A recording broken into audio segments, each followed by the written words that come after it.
Ya. Nah, mari kita lihat. Sebentar. Kita bacakan langsung dalam dokumen-dokumennya orang Yahudi. Muridnya banyak, moncong kau murid, barangan kau. Gak ada muridku. Aku gak ada murid.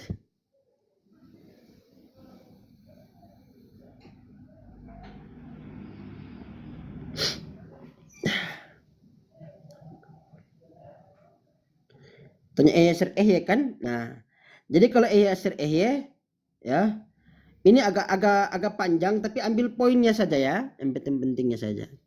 Mau dicatat atau dicatat ya, siapkan ini apa nama?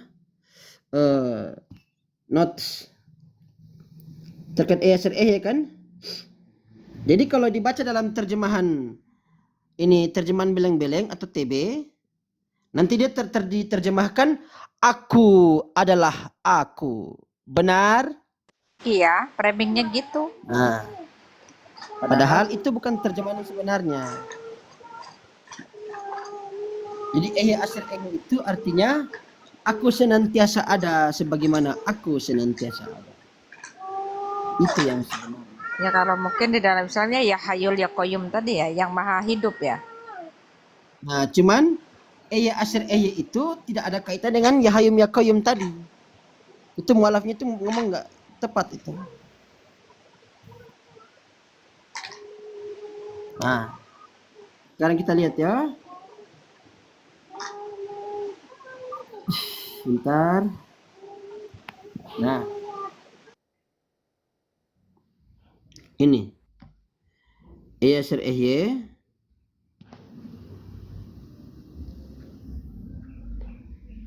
Nah, ini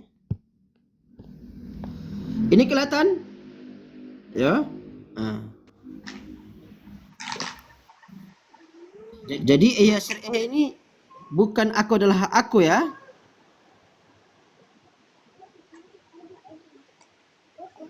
Nah, sorry, kepencet. Nah, ini kan diterjemahkan nih. Firman Allah kepada Nabi Musa alaihissalam, aku adalah aku. Lagi firmannya, beginilah kau katakan kepada orang Israel, itulah aku telah mengutus aku kepadamu. Gitu kan terjemahannya kan? Benar? Iya. Nah, diterjemahkan dalam terjemahan versi penerbit Salembaria 12, karangan Anwar Chan, Paskalis Edwin beserta dengan segala staf-stafnya. Penerbit Salembaria 12 menerjemahkan aku adalah aku. Padahal dalam original teksnya diterjemahkan sebagai Wayomer Elohim El Moshe Eye Asher Eye Wayomer Kotomar Livne Israel Eye Shlachani Alaichem Wayomer Ot Elohim El Moshe Kotomar El Bene Israel.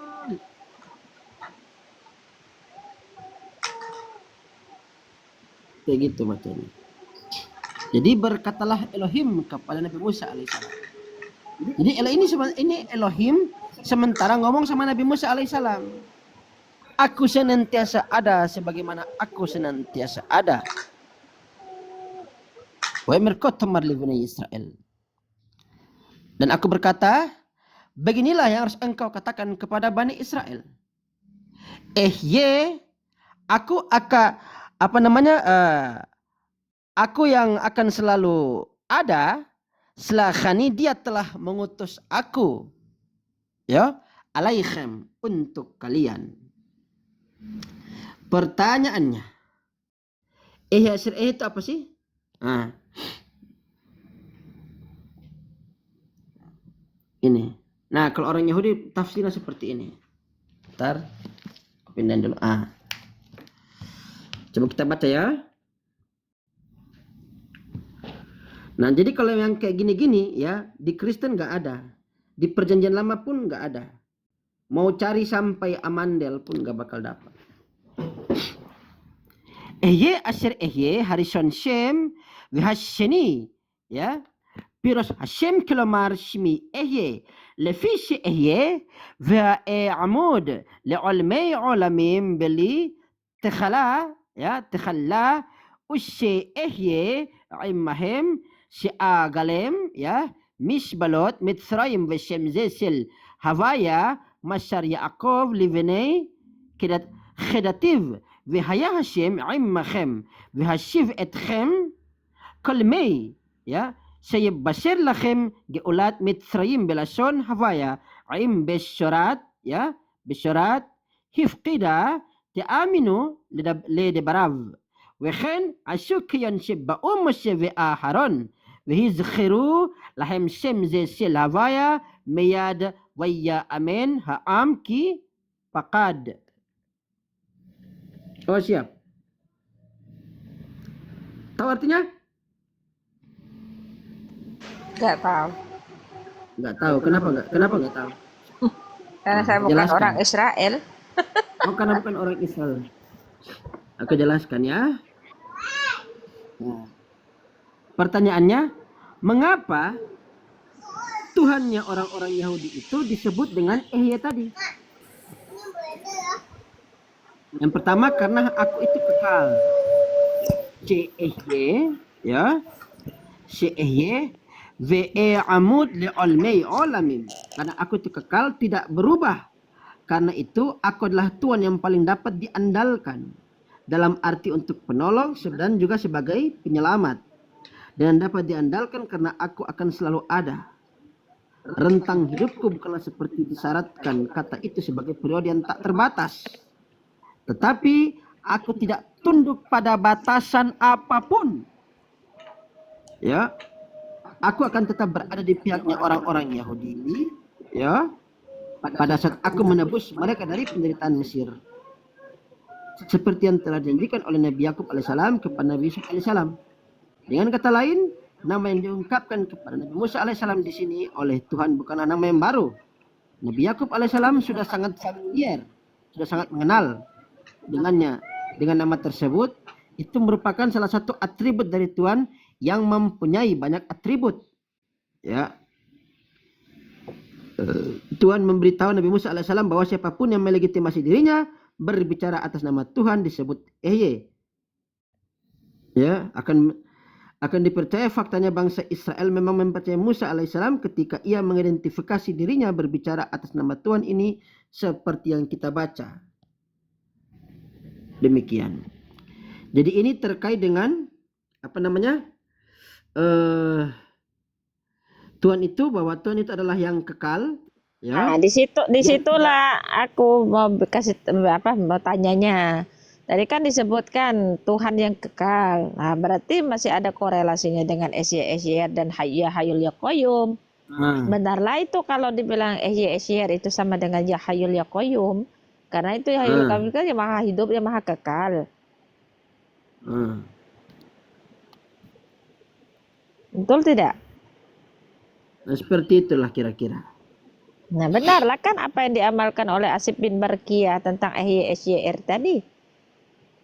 Sehingga dia mempunyai karomah seperti itu, bisa memindahkan kerajaan Ratu Bilqis itu sehingga sananya.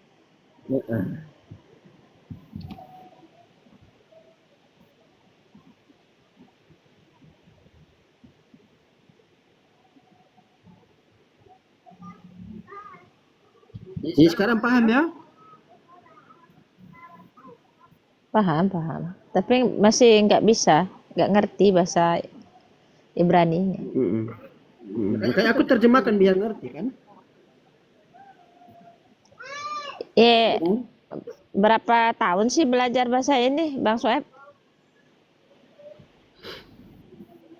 Itu gurunya Mama Abi di bawah tuh. Hah? Gurunya Mama Abi di bawah tuh. Nggak serius aku nih. Pernah tinggal di Israel ya? Enggak. Dari 2019. Baru 6 tahun. Belajarnya di mana sih? Enggak. Kalau itu nggak bisa aku kasih tahu. Kenapa emang? Enggak lah, artinya aku salut sekali ya, artinya begitu lincahnya dalam berbahasa Ibrani tadi, bahasa Yunani sampai segitunya. Cuman waktu 6 tahun ya, aku mungkin 100 tahun juga nggak ngerti-ngerti. Nah, Lanjut. Ini apa namanya? Ini untuk yang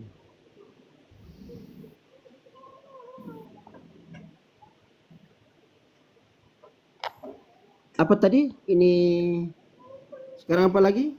Oh, tulisan Aramaik ya, Aramaik. Di keluaran 7 nomor 1 tadi ya, Aramaik.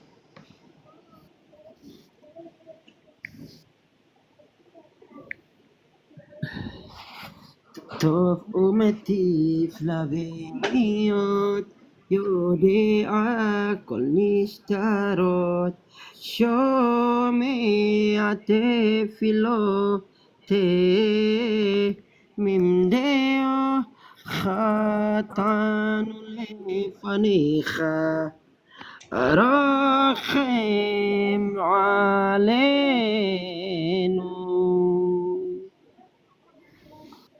Orang Yahudi kalau sholat kayak gitu nanti. Emang mereka sholat? Iya, tefilah. Itu ritual. Adonai samatay tiftach ufi yagi tehilatecha baruch ata Adonai Eloheinu Elohei avotenu Elohei Abraham Elohei Yitzchak Elohei Yaakov Ha'el Hagadol Hagibor Vehanora El Alyon Gomal Chazarim Tovim Baruch ata Adonai Elohenu. Kayak gitu salatnya. Katanya Dia doa. Elia Miron itu bisa itu bahasa Israel. Bahasa alien dia. Iya. Tapi kalau dia nggak sholat ikuti orang-orang Israel. Dia bukan Yahudi, nggak bisa. Bila perlu kalau ada yang nonton Elia Miron di sini, ya, siapkan jadwal. Elia Miron ketemu sama aku lah face to face. Bilang sama dia, debat sama aku, di samping harus ada orang Israel yang temani sama dia. Matikan internet ya. Sama aku. Kita ketemuan face to face. Kalau face to face saya mau. Kalau on TikTok mohon maaf, sorry. Ngomong waktu. Apa bedanya bahasa Aramaik dengan Ibrani itu? Ibrani, Arab sama Aramaik ini ketiga rumpun bahasa Semitik. Bahasa yang digunakan oleh para nabi. Apakah Nabi orang Musa, Israel menggunakan bahasa Aramaik juga? waktu itu, ya. Dan juga bahasa Aramaik merupakan bahasa suci yang kedua untuk orang-orang Yahudi. Karena dokumen-dokumen orang Yahudi kebanyakan sebagian besar berbahasa Aramaik. Terutama dalam Talmud. Kalau bahasa di dalam Lanjut. Zabur itu bahasa apa? Ibrani. Ibrani sama Aramaik campur. Mazmur kan? Ya, Mazmur. Nah, ini dia kitabnya. Makanya aku bilang tadi, semoga malam itu pertama dan terakhir kali aku lihat Bunda Aisyah main di Komune Yuni. Karena kalau cuman Injil, Taurat sama Zabur, aku di atas meja sudah ada. Jadi kalau mau tanya apa, tinggal ngomong aja. Ini Zabur. Kayak gini isinya.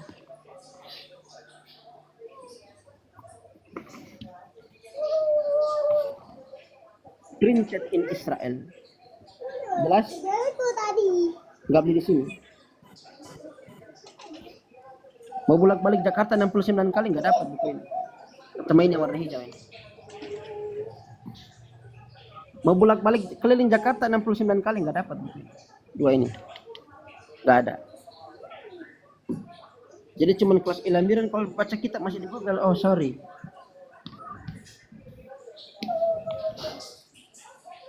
Begitu.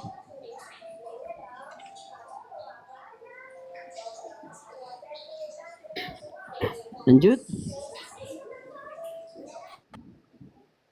Nah, dikatakan begini. Wiamar Moryo lemushe hazi dia betoh aloho. Nah, Elohim sepadan dengan aloho. Aloho, le Fir'aun, ya, Warun dan Nabi Harun alaihissalam, ahuh nehwe neviyoh. Jadi aku memberikan kepadamu gelar Aloho. Ini Elohim tadi disepadankan dengan Aloho, cuman yang ini dia sudah disederhanakan menjadi bentuk singular. Kalau tadi Elohim kan plural. Ini Keluaran pasal 7 nomor 1 dalam tulisan Aramaik seperti ini. Begitu. Gampang kan? Gitu. Tapi kalau Elia Miron, ya, Mironaga, Elia Leong, kalau mau debat, ya, mentalnya masih di TikTok, ada tunggu deh, jangan. Nggak ada waktu. Mendingan aku main mobil Tamiya daripada daripada nonton Elia Miron. Tok juga yang dia bahas pun punya aku juga punya kok yang asli malah. Jadi kalau Kristen di bawah masih nonton, ya, lapor di ke Elia Miron, kita ketemuan face to face lah.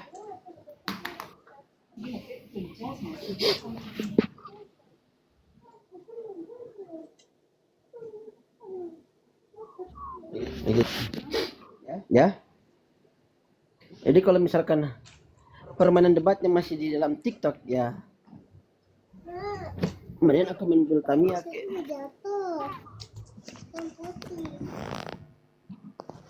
gitu.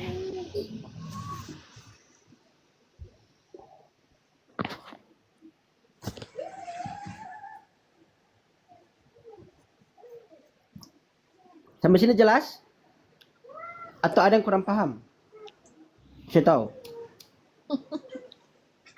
Nggak paham-paham. Di bagian mana nggak paham?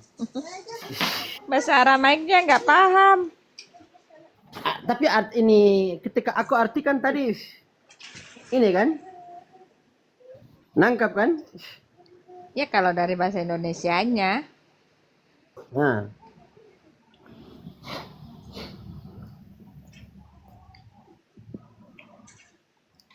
begitu. Bahkan kita pun membaca Al-Quran dalam bahasa Ibrani. Al-Quran pun diterjemahkan dalam bahasa Ibrani. Begitu. Sebab kenapa? Sebab warga negara Israel yang beragama Islam sama sekali tidak mungkin mengkonsumsi terjemahan Depak sama Kemenak. Begitu. Ya dong. Iyalah, nggak ada di sana. Kalau kita menggunakan terjemahan Depak sama Kemenak, ya karena kita orang Indonesia. Begitu. Ya kan? Meskipun negara Israel adalah negara mayoritas beragama Yahudi, tapi tidak tapi biar bagaimanapun kan masih ada penduduk orang Israel yang beragama Islam. Ya kan? Iya ada.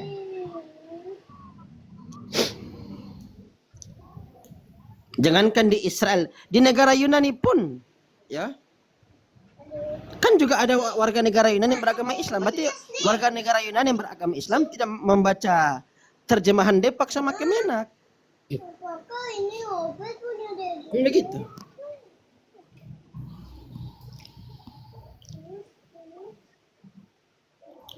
Ya kan? Jadi harus ini Al-Quran terjemahan bahasa Yunani. Tapi kan dalam terjemahan itu kan tidak ada yang diseleweng-selewengkan kayak Oten gitu ya. Oten kan di Inggrisnya beda, di Indonesianya beda. Nah, Waalaikumsalam Mikolin. Nah, ya karena ini ini terjemahannya dicetak juga pun sudah disahkan oleh Departemen Agama sama Kementerian Agama di negara masing-masing, baik negara Israel maupun negara Yunani. Dan begitu.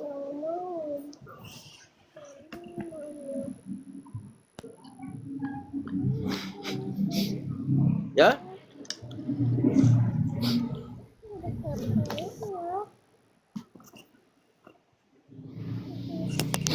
begitu.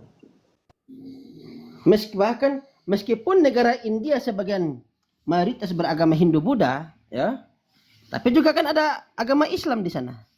Berarti orang India pun menerjemahkan Al-Quran dalam bahasa India. Iya sih, maksudnya masa apa ada perbedaan yang disebut Tuhan menjadi Tuhan kayak di Indonesia Oh, gitu. enggak. Kan mereka kan sama saja kalau soal terjemahan kan pasti merujuk kepada suatu yang dipegang kayak Kemenak. Mereka juga kan kayak gitu untuk internasionalnya. Kenapa beda-beda di situ? Di Indonesia pakai kata Allah, di luar negeri nggak ada kata Allah. Nah, itulah pentingnya kita mempelajari yang namanya naskah aslinya. Gitu. Baik Taurat, ya, baik kitab suci agama Yahudi, kitab suci agama Kristen, kitab suci agama Hindu Buddha. Begitu. Kalau bahasa Sanskerta bisa nggak? Oh, ada tadi kan aku tunjuk. Oh, belum ya? Belum. Mau baca surat apa? Nggak, nggak tahu lah aku. Yang pastinya kan kalau beda itu kan pakai bahasa Sanskerta. Oke. Lihat ya. Perhatikan sini kalau gitu.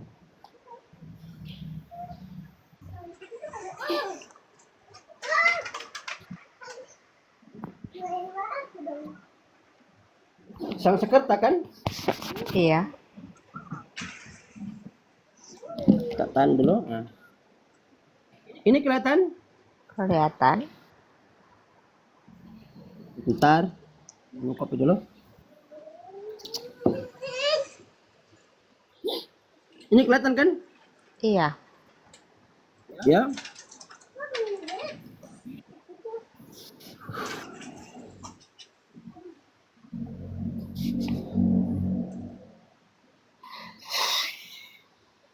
Kita baca ya. Mata laksa manasya Sumitra Barata Satro Ganksa Aparam Putra Dasaratasya Santi Mata Barata Satru Ranksya Kasanti Mata Barata Satru Grakscha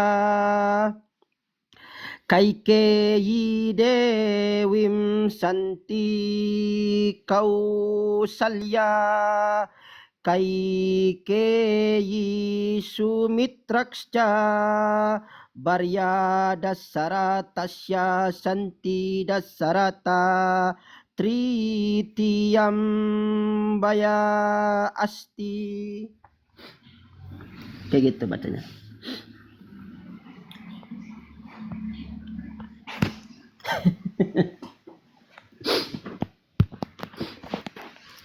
Gimana?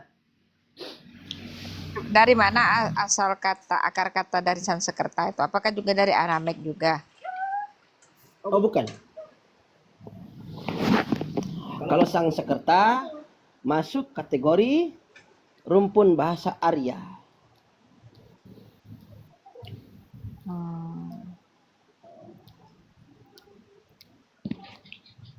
Begitu.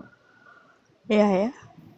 Bahasa Arya itu juga ya satu rumpun dengan bahasa apa ini? Apa kayak yang kaum itu ya. Dari apa? Pakistan, Jerman itu ya. Bukan. Ras Kalau Arya itu, kalau Pakistan ras kayaknya pakai bahasa Arya itu. Urdu. Hah? Nah, kalau Pakistan kayaknya pakai bahasa Urdu. Nah, kalau Urdu itu pakai bahasa apa tuh? Kayaknya sama juga itu tulisannya India itu. India sama Urdu itu. Pakai bahasa Sanskerta juga tulisannya.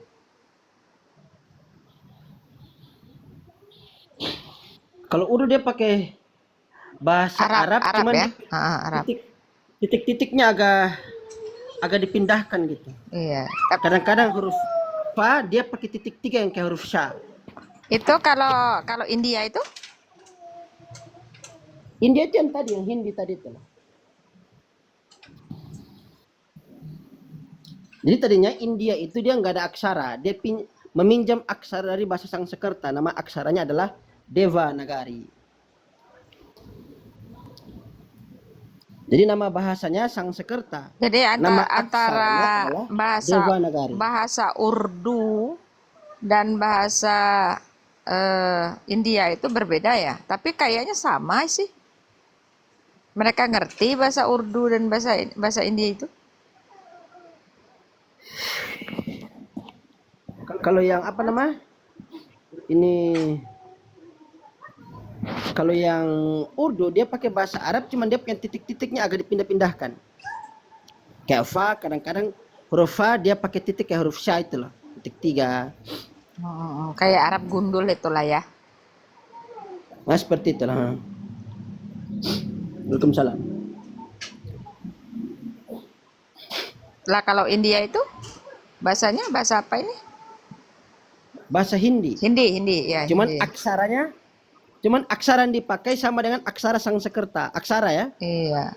Nah, itu Devanagari bisa namanya. kenapa bisa begitu? Sedangkan Urdu dan Hindi itu sama bahasanya, mirip-mirip. Orang Pakistan ngerti bahasa Nah Hindi. itu dia punya pengaturan bagaimana dia punya perjalanan historinya terlalu panjang. Gitu. Bingung juga aku. Masa bahasa Hindi dan Urdu tuh sama, bisa ngerti, tapi tulisannya kok beda ya? Kayak kita Malaysia, Indonesia ya sama, tetap tulisannya juga pakai abjad itu.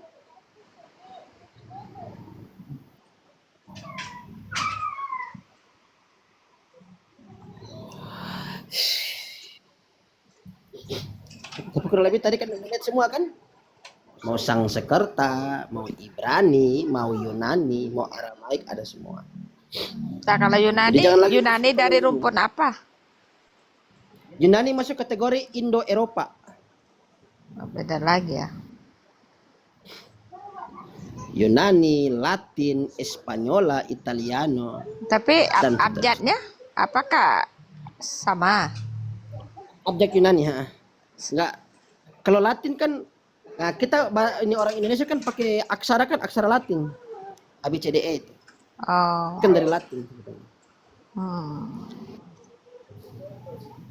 Jadi dia satu rumpun lah dengan bahasa-bahasa Arab kuno juga yang pertama kali dari bangsa Arab ya kan? Itu ya yang akhirnya yang dibawa. Terus aku pernah baca tuh Nabi Nuh itu dia pakai bahasanya tapi bukan bahasa rumpun Aramaik, Semitik bukan. Tapi di sana dikatakan tertulislah dalam bahasa Samani. Nah, apa pula itu? Nah, coba ini apa? Ini Bunda Aisyah pakai 2 HP kan? Enggak, satu. Nah, nanti coba di Google saja, ya. Nah, kira-kira ini apa namanya? Ini Aku mau belajar bahasa semut, Bang Mangkru. Enggak ngerti.